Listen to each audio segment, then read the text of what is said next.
Vale.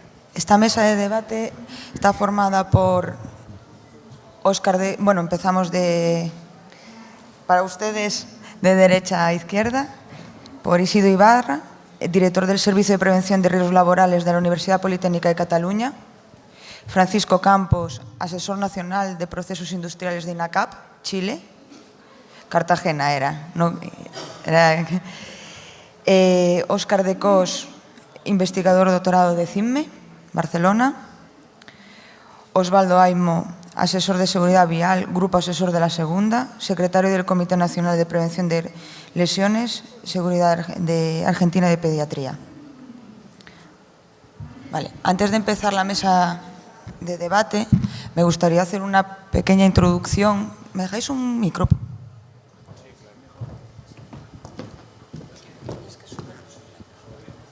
Me gustaría hacer una pequeña introducción de cómo eran, o reflexión de cómo eran las aulas antiguamente de formación. En el siglo XVI, aquí vemos la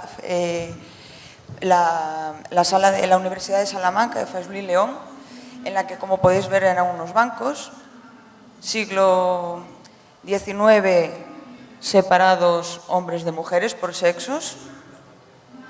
Siglo XX, y algunas en la realidad, pupitres ya eran mixtos. Y iniciamos al camino donde vamos con los niños, con las tablets, empezando a manejarlas. En secundaria ya forman todo tablets, todo digital, y en la universidad se estudia dónde se puede y cómo se puede, ya no hay apuntes, todo está en la red.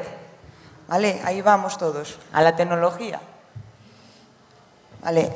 Antes de comenzar lo que es la mesa de debate, que sepan que solo vamos a hablar de inmersión, realidad virtual de inmersión, que sepan un poco qué es, cuál es su definición. La realidad virtual, un mundo generado por ordenadores en el que el usuario tiene la sensación de estar en el interior de este mundo, ¿vale? Y dependiendo del grado o el logro de inmersión de la misma, ahí es lo que podemos conseguir.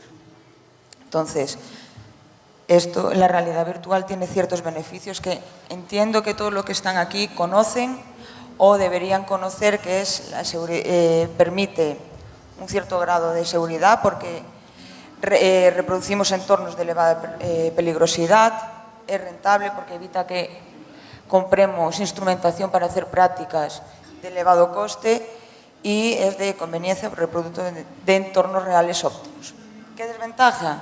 Pues que es elevadamente o es bastante cara, que ahora comentaremos en la parte de la mesa de debate, y es una tecnología bastante sofisticada y no todo el mundo puede, digamos, que desarrollar este tipo de tecnología. A modo de ejemplo, esto es lo que vamos a hablar, o de esto es lo que vamos a hablar, ¿vale? Un poco de inmersión de la realidad, ¿vale? De simular la realidad con inmersión. En este caso es la obra de la UPC, ¿vale? Donde nos subimos a un andamio. Es un poco un breve resumen, ¿eh? No os penséis que os voy a poner todo un vídeo, simplemente que veáis un poco, ¿vale? Ahí empezamos las preguntas. ¿La realidad virtual y la utilización de simuladores pueden sustituir a la experiencia previa solicitada por las empresas? Yo, si queréis, empieza Isidro y hacemos en orden, ¿os parece? Bien. Bueno, buenas tardes a todos. Gracias por invitarme a esta mesa, en primer lugar. Y bueno, respecto a la pregunta primera que nos haces, pues yo creo que eso ya sucede en determinados sectores. Por ejemplo, cuando una empresa aeronáutica encarga un nuevo avión, encarga a la par un simulador. Y las personas, no solo el piloto, nos podemos pensar que es el piloto el que es entrenado de esa manera, pero también todo el resto de la tripulación se entrena dentro de ese simulador. Eso está sucediendo desde hace muchísimos años. En Cartagena tenemos al lado una industria naval muy potente que trabaja en el ámbito armamentístico, hacen buques de guerra. Y cuando se hace un encargo de un proyecto de miles de millones de dólares, se encarga un simulador. No le voy a dar a un individuo un equipo que vale tantísimo dinero y le voy a decir, bueno, pues ahora empieza a aprender a usarlo. La aviación convalida horas de simulador por horas de vuelo real. O sea, eso está sucediendo hoy día. Es más, me parece que si lo hacemos bien, si en fase de proyecto se tiene en cuenta que se quiere que las personas estén formadas, no después, sino en fase de proyecto, tenemos la garantía de que la experiencia dentro del simulador va a ser mucho más eficiente que pedirle a alguien que me demuestre en el currículum que aprendió según qué cosas en el pasado. Entonces, creo que ya está sucediendo y si la programamos bien, va a sustituir perfectamente a la experiencia previa. Yo lo que haría si fuera empresario es llevar a la gente al simulador, evidenciar que se han adquirido las habilidades y posteriormente ofrecerle o ponerlo al frente de un puesto de trabajo. Lo tengo clarísimo. Hasta ahora eso ha sucedido desde un punto de vista economicista. O sea, lo que se ha pretendido es que al bien que se le ha dado más importancia ha sido al avión o al buque. Se supone que en este momento, con ese abaratamiento de la tecnología, vamos a tener la oportunidad de tener un criterio más humano, más integral, al menos. No es solo la máquina lo que es importante, también es el ser humano. Entonces creo que con esto más o menos respondo la visión que tengo sobre esta pregunta. Muchas gracias, Isidro. Señor Francisco Campos. Muchas gracias, Paula. Muy buenas tardes a todos. En general, la experiencia desde la academia o desde el punto de vista de pregrado y además viéndolo desde el punto de vista productivo, en Chile ya hay algunas empresas o industrias como la minería o algunas empresas desde el punto de vista de transporte que sí hoy día la utilización de este tipo de herramientas tecnológicas sustituye perfectamente la experiencia previa. Y lo que es más importante aún, que se logra determinar el nivel de competencias para la actividad que están siendo contratados. En el caso de pregrado es mucho más fácil poder hacer entender o dar a entender al estudiante de las condiciones de riesgo específicas. Muchas gracias. Señor Óscar Cos. Buenas tardes. Gracias por esta oportunidad. Yo creo que sí se puede sustituir esta tecnología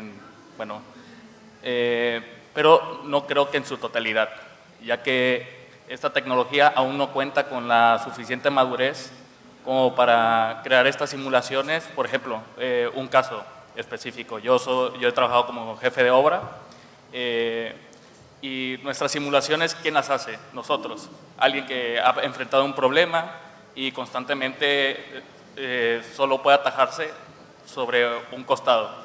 Y en la simulación que se crea solo se puede atajar sobre ese costado, a menos de que se desarrolle mucho más la inteligencia artificial, no se podría generar mucho avance en esos términos. Pero para temas de sustitución como modalidades más técnicas, que son cosas más monótonas, sí podría ser de mucha utilidad esto y probablemente sí sustituya a la experiencia laboral anterior. Gracias. Muchas gracias, Óscar. Señor Óscar. Bueno, gracias por la invitación. Yo trabajo dentro de una organización que es una compañía de seguros en Argentina. Soy asesor externo en educación y seguridad vial y estoy muy sesgado al tema de lo vial, ¿no? como experiencia y como expertise más importante. Y estoy totalmente de acuerdo con los dos primeros expositores con respecto a que se puede sustituir, pero también teniendo en cuenta algunos parámetros, ¿no? O sea, nosotros en este momento estamos desarrollando dentro de nuestra organización la posibilidad de adquirir simuladores de conducción de vehículos como manera de aumentar el tema de la licencia propia que tenemos como conductores, cuando vamos a escuelas de conducir en Argentina que no pueden simular la realidad que puede simular un simulador de conducción. O sea, todas las posibilidades. Y yo me parece que eso es lo que abarca, ¿no? Abrir todas las posibilidades. Y en esto me parece, por lo menos hasta ahora y hasta lo que conocemos, no hay con qué darle, como decimos en Argentina, ¿no? O sea, un poco esa es la experiencia. Muchas gracias. Vale. ¿Es posible en la era digital no impartir formación técnica sin apoyarse en recursos tales como realidad virtual, aumentada o simulación? Empiezo yo. Hagamos el mismo turno, si os parece. A ver, yo en este asunto creo que enlazo un poco con la idea que tú has querido transmitirnos. Creo que he captado lo que quieres decir. Estamos en un periodo de transición. Estamos en un periodo de cambiar modelos formativos. Los modelos clásicos han apelado muchísimo a lo cognitivo y han tratado de que, bueno, en España se decía la letra con sangre entra, ¿no? Venimos de ahí, no podemos olvidar eso. Y venimos de un conocimiento, bueno, pues a base de hincar codos y de estudiar. Bien, creo que debemos de respetar eso, debemos de darnos un tiempo, no podemos construir herramientas basadas en la modernidad, porque eso sí que haría que fracasase el modelo. Tenemos que integrar el conocimiento, tenemos que evaluar que cognitivamente se están alcanzando los mismos hitos que se alcanzaban con el modelo anterior. Pero a la vez debemos de verificar que efectivamente la realidad virtual, la realidad aumentada, los simuladores nos traen esas experiencias sensoriales de las que tanto se hablan. Debemos de verificar ambas cosas. Y creo que ese es el camino. Entonces, estoy de acuerdo que en una empresa hay movimiento. Estoy de acuerdo que en una empresa tirar a una persona que tiene experiencia de 30 años porque no está inmerso en la tecnología sería un error, porque perderíamos mucho know-how, que eso no tiene precio, es un valor incalculable, pero sí que tenemos que tratar de convertir a esos trabajadores con tantísima experiencia a estos nuevos campos de trabajo. Estoy convencido. Gracias.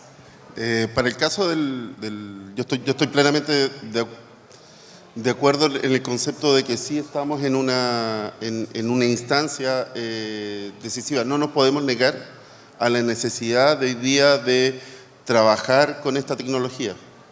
Yo vuelvo a insistir, no solo desde el punto de vista laboral, no solo desde el punto de vista de la preparación de trabajadores en el tema de accidentes del trabajo o enfermedades laborales, desde el punto de vista de poder desde el mundo del pregrado, dar a conocer cómo son distintos procesos. En el caso de poder sacar a estudiantes a terreno, que lo conversábamos en alguna instancia, embarcarlos en una faena productiva, es imposible. Con este tipo de tecnología uno puede generar acercamientos sumamente importantes y que puedan llegar a reconocer lo que está ocurriendo en cierto proceso productivo. No obstante, dicho eso, creo que el salto va a ser exponencial. Hoy día, yo creo que en muy poco tiempo esta tecnología necesariamente tiene que estar en el aula. De hecho, lo vimos en la charla magistral en la mañana, donde qué más complejo que una cirugía puede llegar a apoyar todo lo que es el proceso de enseñanza-aprendizaje. Entonces, para mí, desde mi punto de vista, creo que es prácticamente inevitable el uso de este tipo de tecnología. Bueno, para mí, en un mundo que hay constante cambio, yo creo que no hay que quedarse atrás, hay que seguir evolucionando. Por lo tanto, si alguien se duerme en una industria como es la 4.0, te vas rezagando. Y esos rezagos son daños críticos económicos a cualquier empresa. Por lo cual, yo creo que es importante actualizarse en cada tecnología que vaya apareciendo en el momento. Y sí es de suma importancia estar actualizado en estos temas. Bueno, gracias. Bueno, mi formación es, yo soy médico soy médico pediatra, y esta mañana lo escuchaba al doctor Grossman y yo decía, ¿cómo estudié yo medicina, no? Comparado con lo que mostraba. O sea, yo podía sacar un fémur, verlo cómo estaba quebrado, y yo estaba, disculpen, ¿no? Pero estaba arriba de un cadáver trabajando, ¿no? Y bueno, eso me parece realmente maravilloso, ¿no? Yo lo que vi esta mañana, y eso es lo que está haciendo, por ejemplo, en Rosario en este momento, la ciudad donde nosotros vivimos, en Argentina, bueno, la formación de los médicos se está haciendo con esta tecnología en este momento, ¿no? O sea, me parece realmente maravilloso. Vale, muchas gracias. Veo que coinciden todos más o menos vamos bien encaminados, por lo menos vamos sacando conclusiones. Hay una cosa que sí que me gustaría conocer, es cuando vosotros habláis de, bueno, ya que no está proyectado, voy a introducir la pregunta, ¿vale? Cuando ellos, o en general, hablamos de realidad virtual, pensamos que son técnicos informáticos que se dedican a programar. Entonces, creo que no es solo un equipo técnico, es decir, creo que deben confluir más técnicas de apoyo o equipos externos que apoyan. No sé si es así o no, o me gustaría que desde la experiencia, sobre todo de la gente que implementáis, en el caso de señor Isidro, señor Óscar Cos, ¿qué equipos multidisciplinarios estáis utilizando para hacer las simulaciones? Bueno, más que nada en el sector de la construcción, un apoyo importante en estos softwares es el BIM, que contiene una gran cantidad de información en la cual tú puedes recopilar cualquier información del modelo, ya sea un edificio, el tipo de material. Bueno, muchos aquí conocen la tecnología BIM, creo. Y bueno, a partir de esta información tú puedes tener un modelo cercano a la realidad. Entre una mayor base de datos que tengas, mayor realidad habrá en tu simulación. Gracias.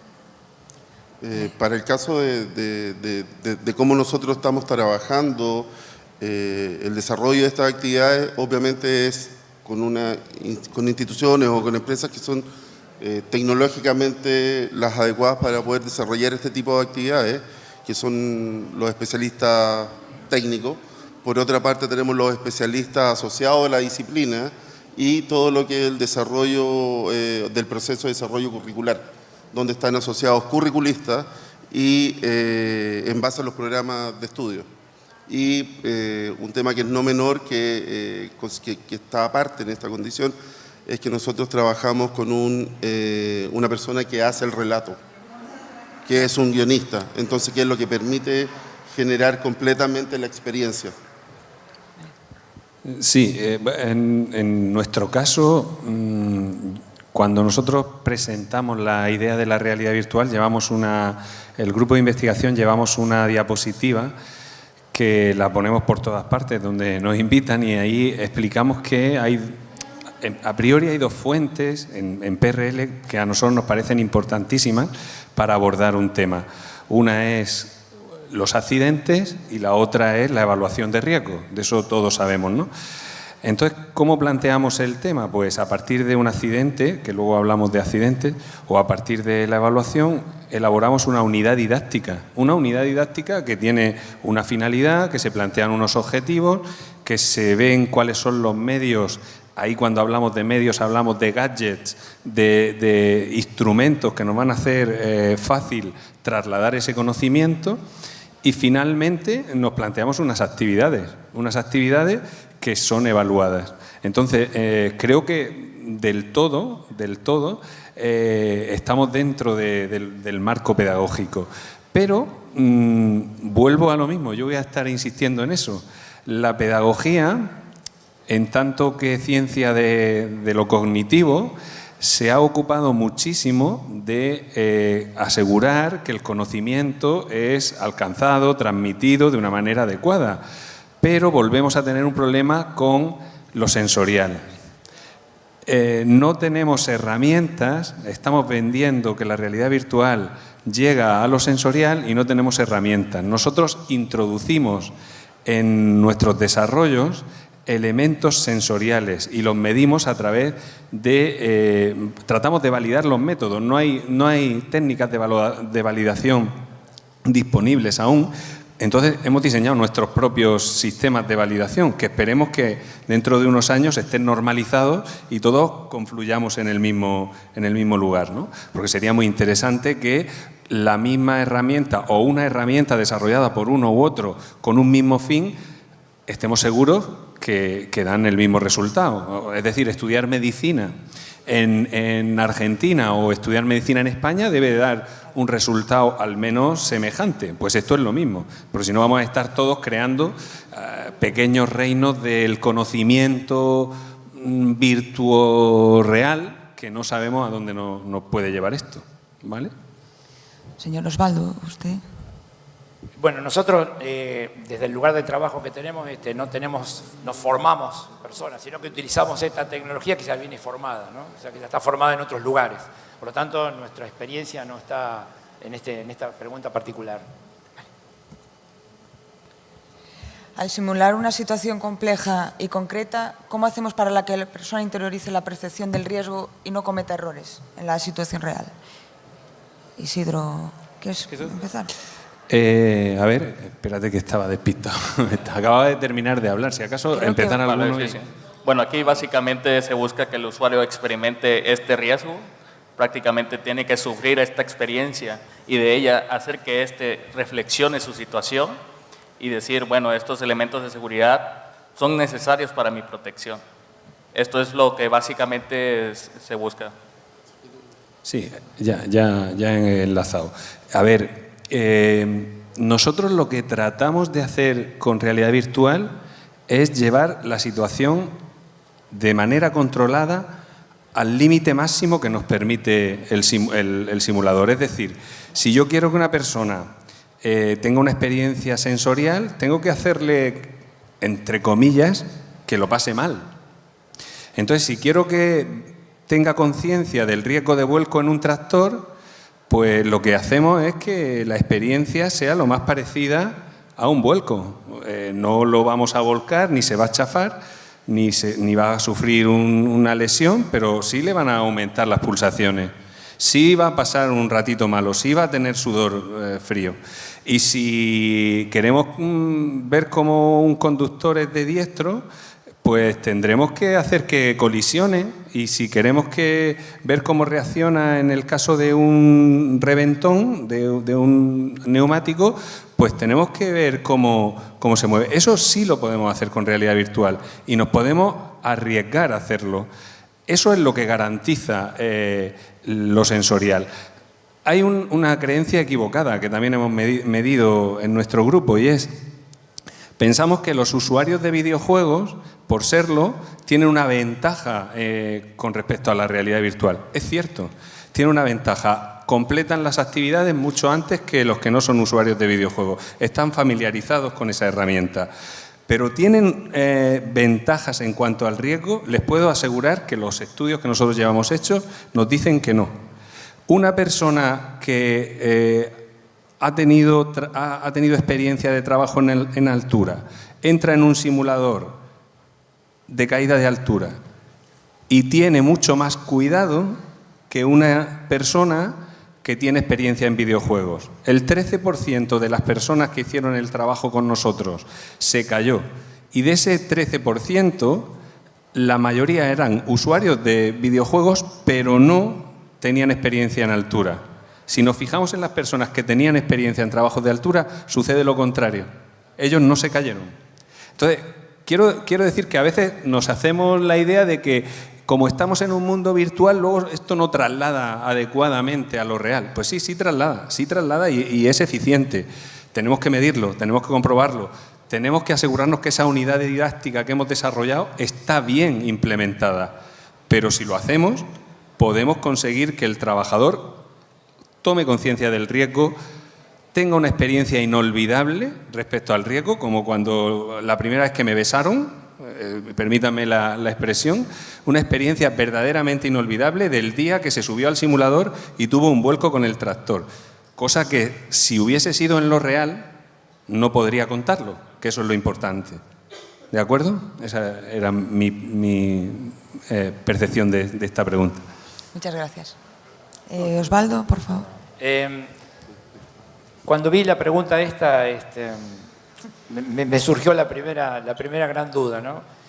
El tema de la percepción del riesgo es una cosa muy interesante en el tema seguridad vial. Porque yo digo siempre que uno de los grandes problemas que tenemos en seguridad vial es cómo hago yo para acercar al usuario de la vía el riesgo real que tiene el sistema versus el riesgo que él percibe que tiene el sistema. Y esto es, hasta ahora, para mí, muy difícil de lograr. Lo pensamos hacer pensándolo desde afuera hacia adentro. ¿Con qué? Con videos que le muestro, con imágenes que muestro, con charlas que damos. Y en realidad, la cuestión es que tiene que ser de adentro hacia afuera. Ahora, hago una pregunta. ¿Qué cosa más real que un motociclista tenga un accidente del cual se salva y tiempo después está arriba de una moto de nuevo?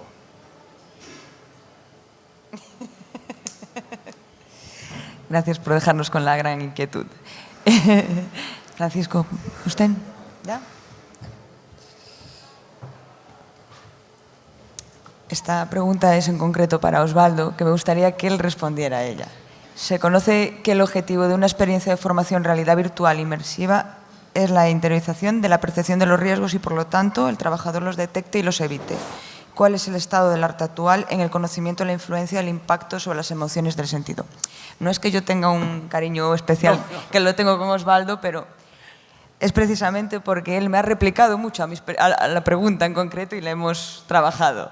Me gustaría que él explicara su experiencia en este sentido.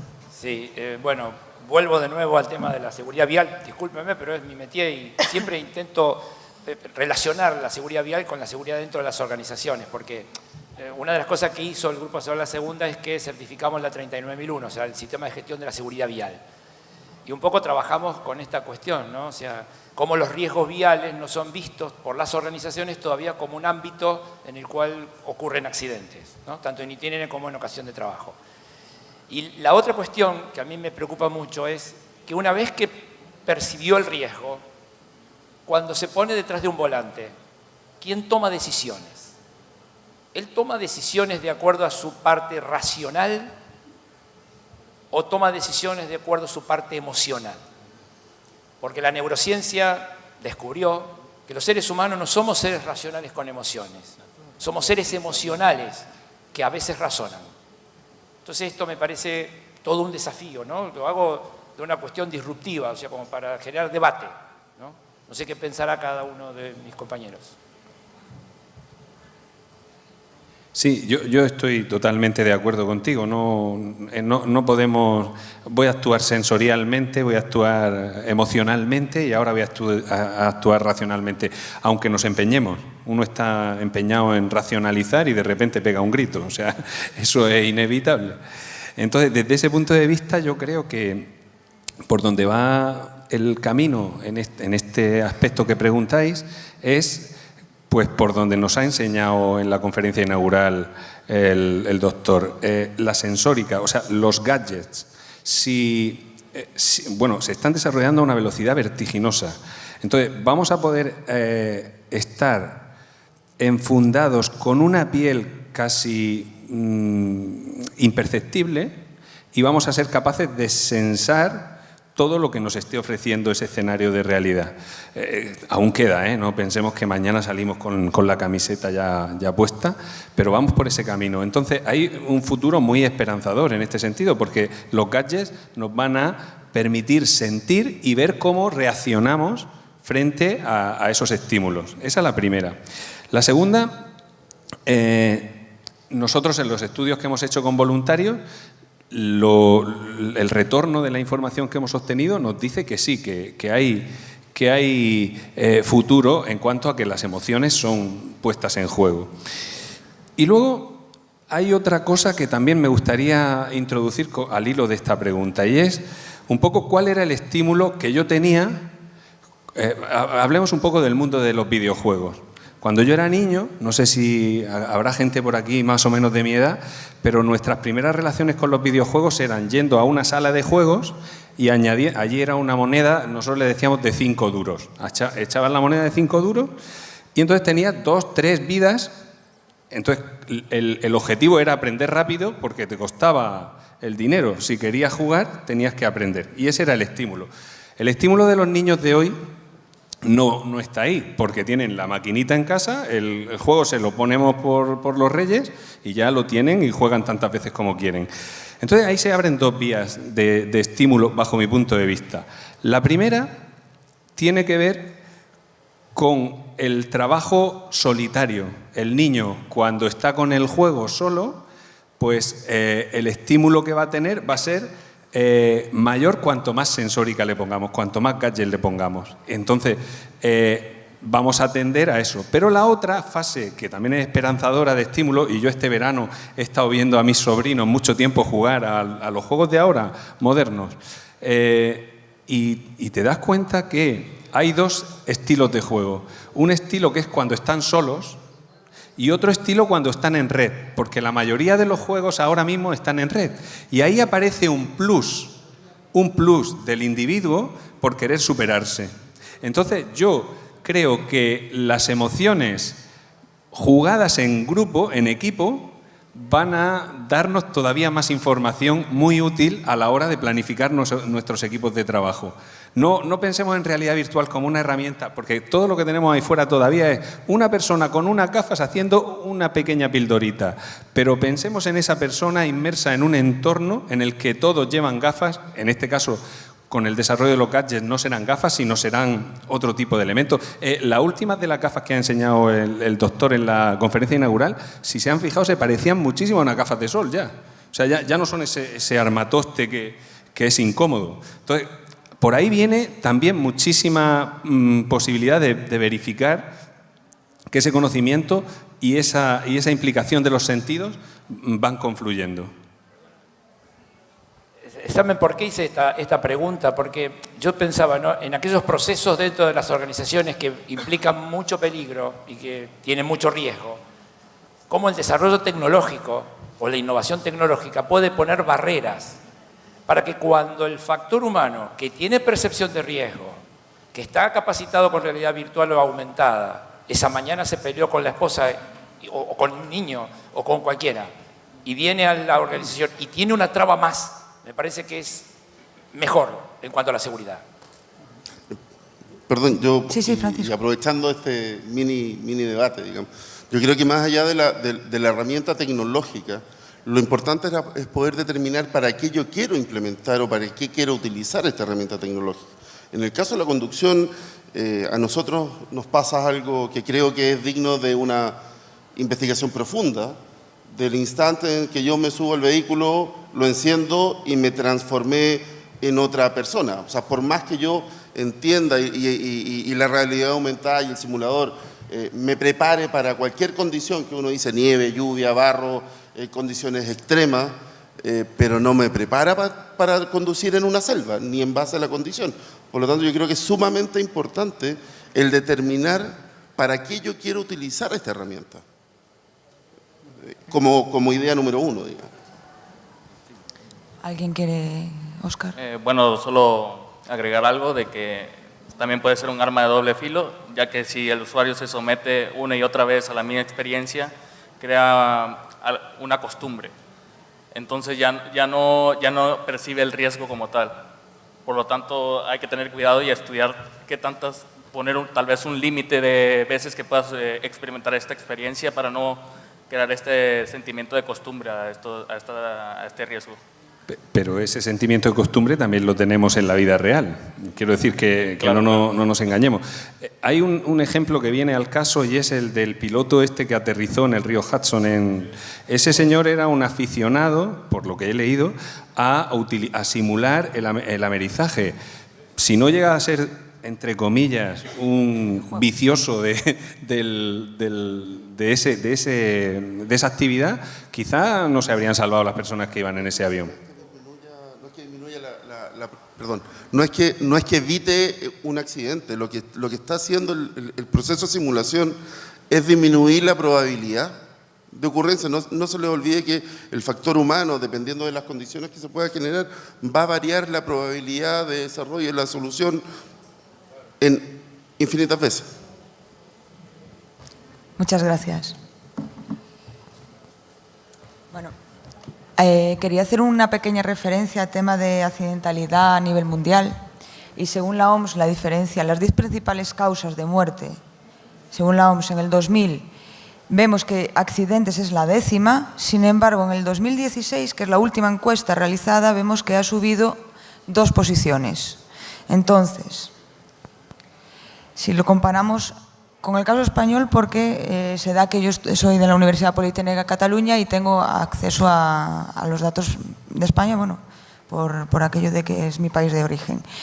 Podemos ver que en España también tiene mucho que ver el tema de los accidentes de tráfico, ¿vale?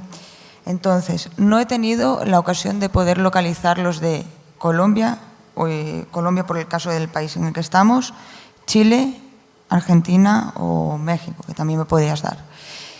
Y mi pregunta va acá. ¿Les han solicitado cursos o sesiones de este tipo de contenido aplicando realidad virtual?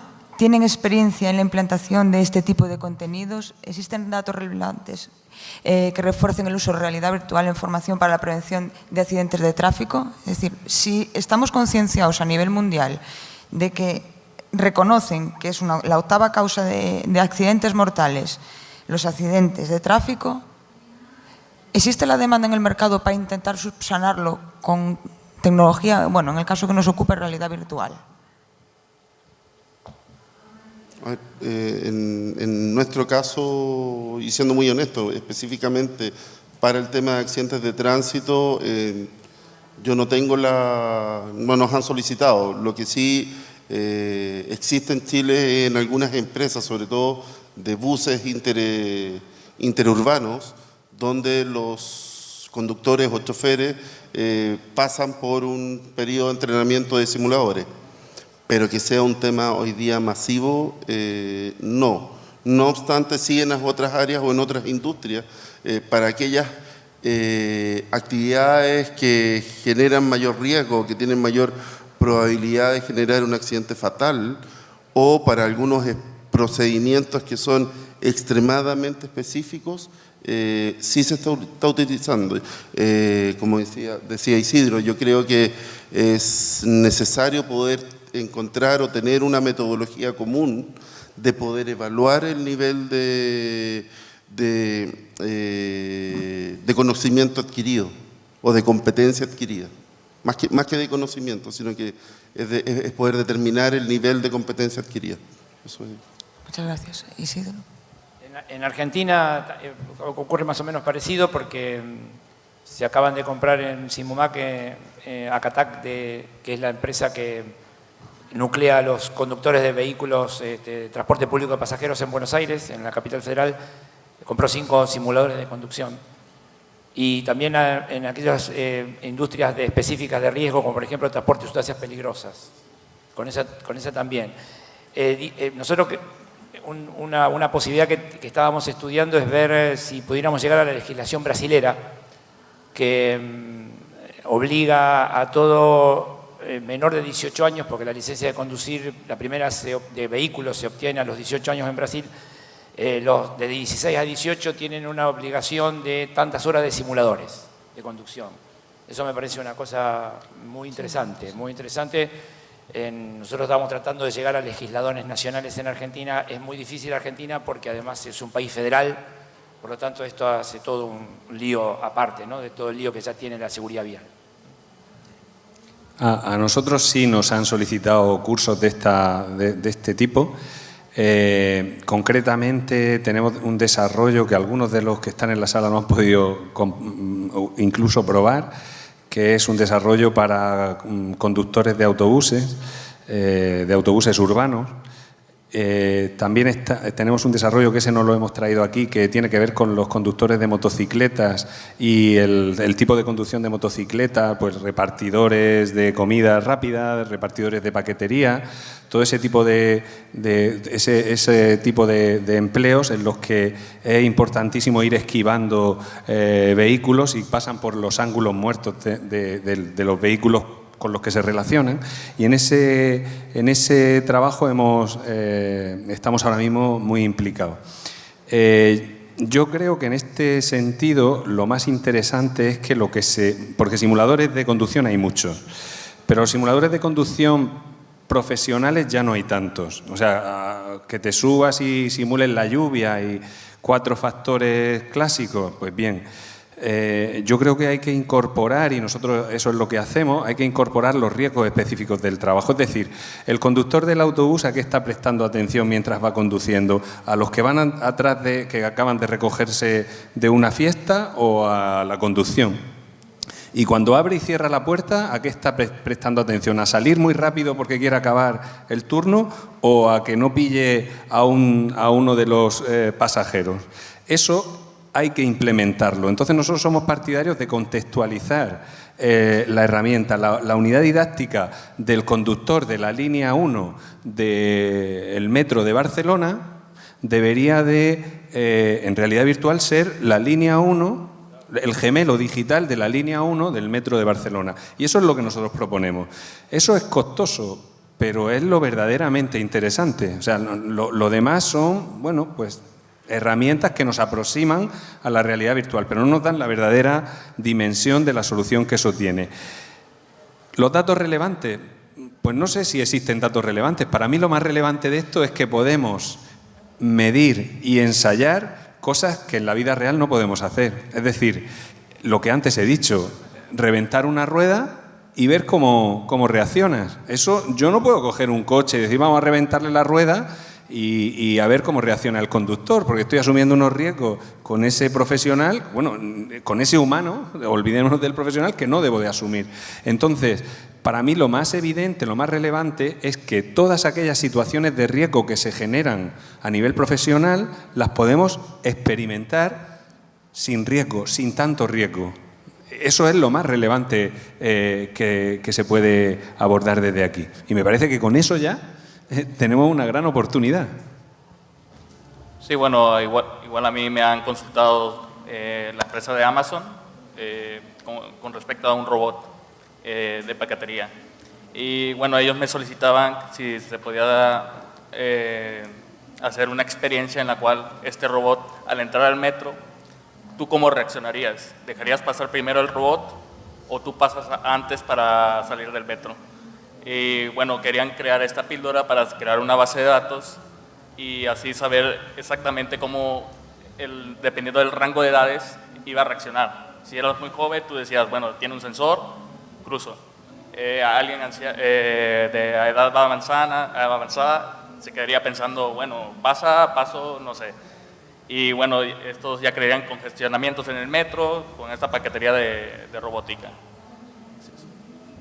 Gracias. Si miramos, según también el caso de España, el índice de incidencia por el sector económico, podemos destacar casi 4 que son los que más repuntan, que es industria extractiva, ¿dónde está? El transporte, energía y construcción. ¿Vale? Y la pregunta va por sectores, haciendo referencia a la estadística de accidentes de trabajo por sector de actividad económica. ¿Qué sectores de actividad económica son los que tienen mayor demanda en los servicios de formación en realidad virtual? Que más o menos lo habéis comentado a caso propio. ¿Y en qué sectores consideráis que se podía aplicar o conseguir el objetivo 0 accidentes? Quien quiera, empiecen. A ver, fundamentalmente el sector industrial, la gran minería, transporte, que si bien los indicadores de España son muy parecidos, por lo menos los de Chile son muy parecidos a algunos cambios de posición, pero no es algo que vaya a cambiar mucho.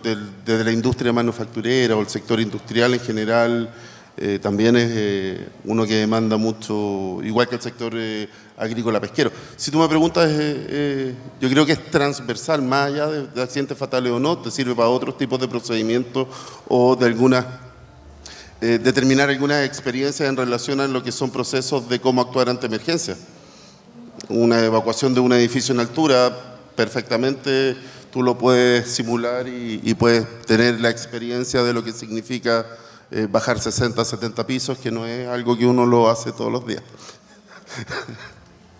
Muchas gracias. Bueno, nosotros, ¿para qué nos han servido las estadísticas? Pues básicamente para convencer al resto de individuos que esta herramienta de la realidad virtual era de utilidad. Entonces, es verdad que nuestros primeros pasos en implementar realidad virtual a la PRL vienen de identificar o accidentes graves en sectores o accidentes leves muy repetitivos que también generan pérdidas muy importantes. En ese sentido, pues empezamos a desarrollar pues cosas el vuelco de tractor que en el sector agrícola nos abrió un campo de trabajo muy interesante, caídas de altura en construcción, manejo de carretillas de transporte, manejo de vehículos, todo eso que tiene que ver con industria. Entonces, efectivamente, el mirar de alguna manera a las estadísticas nos sirvió para que nos escucharan, para empezar a abrirnos paso. Pero ¿dónde se puede aplicar? Pues hemos visto al doctor decir que se puede hacer una operación con esto, es decir, la realidad virtual se puede aplicar a todos los sectores. ¿Qué sectores es más difícil entrar? Pues, por ejemplo, antes he hablado de la industria aeronáutica. La industria aeronáutica nos lleva años en cuanto al desarrollo de simuladores. Ahí va a ser muy difícil que podamos encontrar un espacio. Insisto, lo que es muy probable es que ese desarrollo, bueno, en la industria aeronáutica la seguridad se ha tenido siempre en cuenta, ¿no? Pero recordemos aquel accidente de hace 3 o 4 años de un avión alemán que el piloto tiene un problema sentimental y se encierra en la cabina y estrella el avión y mueren todos. Ese tipo de cosas que nadie podía imaginar que podían suceder hicieron que hubiera un cambio en los protocolos de seguridad en la aviación. Bueno, pues ensayar en realidad virtual también en esos sectores nos puede evidenciar estados emocionales diferentes que podrían evitar a medio plazo que se produzcan escenarios que no conocemos, que ni se nos han pasado por la cabeza. Entonces, creo que cualquier sector productivo está abierto a que hagamos realidad virtual. Obviamente, en un sector como los sectores más tecnológicos, que más se han aprovechado de la tecnología, están mucho más cerca del objetivo cero accidente. Y, por tanto, bueno, pues quizás sean los últimos candidatos desde un punto de vista interesado económicamente, porque ya están a tope. Pero no debemos descartar ninguno, bajo mi punto de vista. Muchas gracias. No sé si Osvaldo. Me parece un nicho muy interesante. Bueno, nosotros en Argentina todavía tenemos que poner el tema del cero accidentes en la mesa. Las empresas no están totalmente todavía sensibilizadas con respecto a este tema. Y el tema de la realidad virtual, por supuesto, tampoco, ¿no? Pero me parece que un nicho muy interesante es el tema de las motos. Yo personalmente participo mucho de los congresos iberoamericanos de seguridad vial y permanentemente la Organización Mundial de la Salud viene planteándole a los países de la región de las Américas que hagamos algo con el tema motos, porque ha irrumpido en todos los países de América Latina y a algunos les ha transformado las estadísticas bien que las tenían más o menos acotadas. Por ejemplo, Uruguay, la irrupción de la moto y con los delivery. Bueno, en Argentina sucede exactamente lo mismo. En las grandes ciudades nuestras, los hospitales tienen que reprogramar cirugías programadas por el tema de la emergencia que representa un accidente de moto. Es uno cada hora. En la ciudad de Córdoba, por ejemplo, la tercera o la segunda, depende si es Rosario, se pelean, es decir, la segunda o la tercera del país. Bueno, en Rosario pasa lo mismo y en Buenos Aires igual. Por eso me parece interesantísimo el tema del nicho, de la posibilidad de capacitar y concientizar a través de realidad virtual y de simuladores al tema de la conducción de motos, ¿no? O sea que esto me parece una cosa muy interesante y comparto con que cualquiera de las actividades dentro de la organización o fuera de la organización es pasible de esto, ¿no? De esta tecnología. Bueno, también hay que destacar que las instituciones deben de reconocer las estadísticas reales de los riesgos, porque muchas veces por intereses omiten los valores reales y por lo tanto piensa que no necesitan estas tecnologías, pero en realidad todos estos campos, diferentes sectores, necesitan de estas tecnologías para reducir y alcanzar la meta de cero riesgos. Vale. Diga. Yo quería añadir una cosa que no está en las preguntas. A eso iba. Se acaba el turno de preguntas y me gustaría que, a modo de conclusión de la mesa de debate, cada uno os pusiera un broche de cierre. Vale, pues yo empiezo, con vuestro permiso. A ver, yo creo que a veces nos equivocamos y esto se está planteando al revés, y eso es lo que yo quisiera dejar en vuestro pensamiento, en vuestra conciencia. La idea no es que los de la realidad virtual van a venir a arreglarnos el mundo de la prevención. La idea es que los del mundo de la realidad virtual necesitan que los prevencionistas les expliquemos muy bien qué es lo que necesitamos. Nos van a venir a vender realidad virtual de cientos de empresas. Hay cientos, miles de empresas ya dedicadas exclusivamente a esto. Pero si no sabemos lo que queremos, lo que nos van a traer es una herramienta que nos va a hacer tener que dar explicaciones al presidente de la compañía porque no hemos gastado un pastizal y que además no va a dejar a los trabajadores satisfechos. Y eso me parece que es muy importante. Tú antes has preguntado si hay que hacer equipos multidisciplinares. Claro que sí, pero el que sabe dónde están los riesgos, el que sabe dónde están los problemas, somos nosotros, somos los prevencionistas. El que nos puede ayudar con las herramientas de realidad virtual, si trabaja con honestidad y con seriedad, es el técnico en realidad virtual. Pero no le demos la vuelta a la tortilla. Nosotros estamos viviendo muy de cerca este problema. Aparecen por nuestro entorno, en la ciudad de Cartagena de España, empresas que, bueno, pues saben programar en Unity, tú sabes lo que estoy diciendo, saben las 4 reglas de la realidad virtual y te dicen, la gallina de los huevos de oro, aquí la tienes, te la doy. Y luego cuando te pones a utilizar esa herramienta, no sirve absolutamente para nada, no atiende a tus necesidades. Los trabajadores salen más decepcionados todavía de ahí. Es importante que nosotros, que somos los que tenemos el cabo, tiremos adecuadamente de él. No dejemos que esto nos lo lleven otros a otro lugar que no se corresponde con la realidad de nuestra problemática. Nada más. Solo acotar, estoy plenamente de acuerdo con lo que plantea Isidro. No olvidar que es una herramienta. No nos va a solucionar los problemas de fatalidad ni de accidentabilidad. Hay que entender que es una herramienta, es una muy buena herramienta, que estamos en un proceso incipiente en el cual estoy convencido que estamos avanzando rápidamente y a medida que posiblemente disminuyan los costos de los desarrolladores, va a crecer de manera exponencial el uso de estas herramientas. Y lo más importante, nos va a permitir como trabajadores, como usuarios, a equivocarnos sin consecuencias. A diferencia de lo que ocurre en la vida real, que cuando yo omito o me equivoco, puede llegar a ser fatal. Muchas gracias.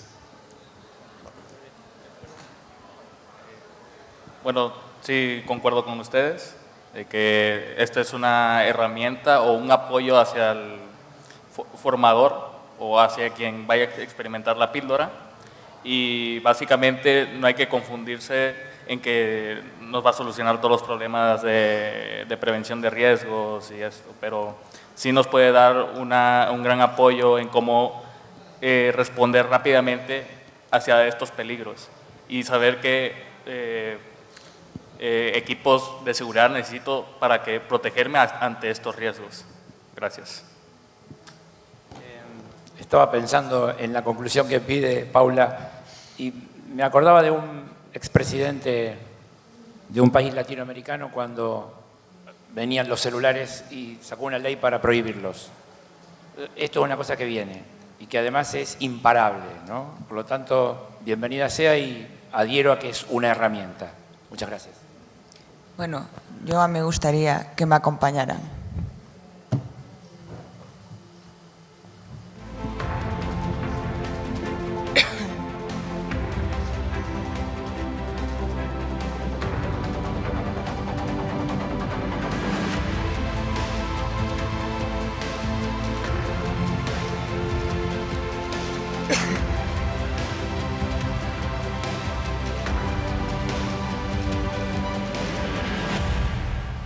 solamente invitaros al stand donde está Isidro y Óscar del Cos. Allí pueden probar todos los simuladores que han traído, todas sus experiencias.